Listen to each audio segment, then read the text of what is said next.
ازما بخاری صاحبہ، ایک نقطہ جو پاکستان تحریک انصاف کی جانب سے اٹھایا جا رہا ہے، اور عمران خان صاحب نے بلکہ آج پشاور کے اندر ایک کالج میں بھی انہوں نے خطاب کیا، انہوں نے کہا کہ یہ جو سلسلہ شروع ہو گیا ہے، اسحاق ڈار صاحب کی واپسی ہو گئی، مریم نواز کو جو ہے وہ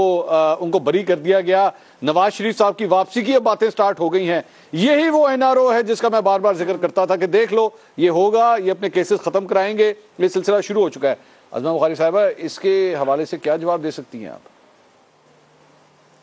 دیکھیں، پہلے تو آج جو ہے وہ اوے زیبا سے میڈم زیبا تک کا سفر آپ نے دیکھا، اور یہ جو ڈویژن بینچ ہے جس نے مریم نواز صاحبہ کو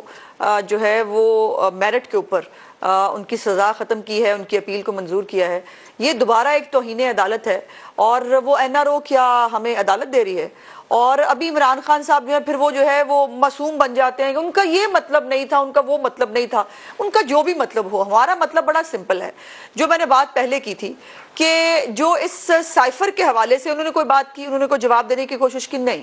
کیونکہ وہ جواب دے نہیں ہے کسی کو، وہ سمجھتے ہیں کہ وہ کسی کو جواب نہیں دے سکتے۔ رضا رومی صاحب نے جو بات کی میں بالکل اس سے ایگری کرتی ہوں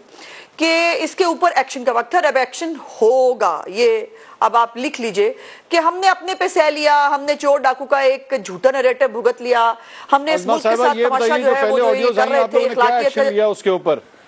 5 کیرٹ ہیرے کی انگوٹھی پہ کیا ایکشن ہوا؟ وہ جو 458 کنال زمین ہے اس پہ کیا ایکشن ہوا؟ کوئی ایکشن ہوا اس کے اوپر؟ جی میں گزارش کرتی ہوں، دیکھیے ان تمام چیزوں پہ نا یہ کوئی نہ کوئی سیاسی وہ شہید بن سکتے تھے، وہ دیکھیں مظلومیت، وہ فلانا، یہ دیکھیں نا آخر اگلے نے اتنی بڑی جو ایک سائفر کی جو وہ پوری حیت بدل کے اس نے اپنے لیے استعمال کر لی، تو وہ آدمی کیا کیا نہیں کر سکتا۔ ہم نے سب کچھ دیکھیے، وہ سب کچھ اس کے اوپر کیا اس پہ بھی ہونا چاہیے تھا، لیکن اب یہاں پاکستان کی بات ہے۔ عمران خان نے وہ حلف جو اس نے ایز وزیر اعظم پاکستان اٹھایا تھا، جس کے اندر اس نے اللہ تعالیٰ کو کوئی قسم دی تھی کہ وہ اپنے جو آنے والے جو اس کی معلومات میں چیزیں آئیں گی وہ کسی کے ساتھ شیئر نہیں کرے گا، وہ اپنے مفاد کے لیے کوئی کام نہیں کرے گا، اور وہ اس کو جو ہے پاکستان کو جو سب سے سامنے رکھے گا۔ اس نے اس کی خلاف ورزی کی، آفیشل سیکرٹ ایکٹ کی خلاف ورزی کی، کہ ایک لیٹر جو اس کو ملا تھا اس کے اندر اس نے اپنی مرضی کی ترامیم کی۔ تو یہ باتیں اتنی سمپل نہیں ہے۔ دوسری میں ایک بات سے صرف جو ہے وہ کلیریفائی کرنا چاہتی ہوں کہ کسی تحقیقات کی جو آپ کہہ رہے تھے ہونی چاہیے، کسی تحقیقات کی اب ضرورت نہیں ہے کہ عمران خان اپنے منہ سے اعتراف جرم کر رہا ہے۔ منصور، یہ بات سمجھنے کی کوشش کیجئے، اب تحقیقات یہ ہونی ہے کہ اس آڈیو میں جو اعتراف جرم عمران خان نے کیا ہے وہ کس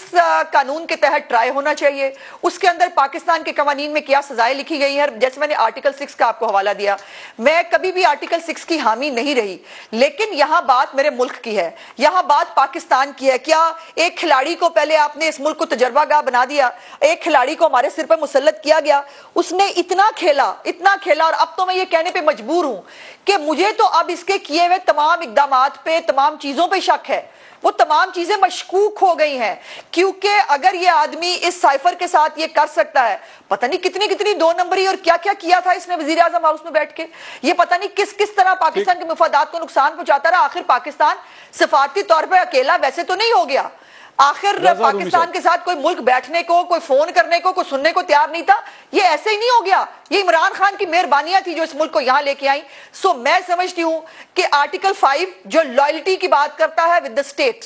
آرٹیکل 5 کہتا ہے کہ آپ کو لائلٹی اپنے ملک کے ساتھ رکھنی ہے ہر وقت، اس نے اس لائلٹی کو بھی مشکوک کیا ہے۔ اور پھر آرٹیکل 6 جس کے اندر خود سپریم کورٹ کے فیصلے کے مطابق آئین کو جو ہے وہ سبورٹ کیا گیا، ایبروگیٹ کیا گیا، اور ان تمام کو آرٹیکل 6 میں ہی ٹرائی ہونا چاہیے۔ یہ صرف اس بات کا فیصلہ اب کمیٹی کرے گی، لیکن اس کے اوپر ایکشن ہونا ہے۔ یہ آپ سمجھ لیجئے کہ یہ تحریر لکھی جا چکی ہے دیوار کے اوپر۔